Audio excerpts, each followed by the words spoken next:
Okey, kita ada masalah lapang sikit. Jom kita repair. Ini dia perabot TV yang anak aku dah kopak-kopak dia punya plywood tu. Kali ni aku menggunakan gum 3 second dan juga semen segera lah. Okey, cara dia kita kena tutup dulu lubang tu dengan apa-apa saja material. Aku guna kotak kotak untuk bagi dia punya base dekat bawah supaya kita letak semen tu nanti dia tak turun ke bawah lah. So adjust sikit, cuci-cuci bagi tepi. So clear-clearkan semua kawasan-kawasan tu.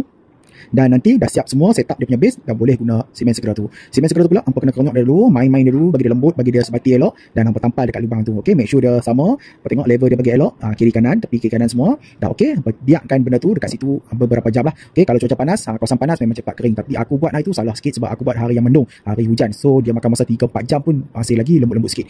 Belum betul-betul kering. Okey, untuk finishing dia pula, kalau hampa nak lagi cantik, hampa ambil kertas pasir, hampa tonyor bagi dia smooth dan hampa cat lah. Tapi aku tak nak rosakkan dia punya texture lama ataupun dia punya corak yang lama. So aku just palam dengan semen segera dan aku cover kat atas dia dengan tikar getah lah untuk bagi dia punya permukaan rata balik macam asal. Okey, kat sini kalau hampa berminat nak dapatkan semen segera tu, cepat tengok dekat beg kuning, aku ada letak link kat situ. Beli kat situ lah. Okey, ciao.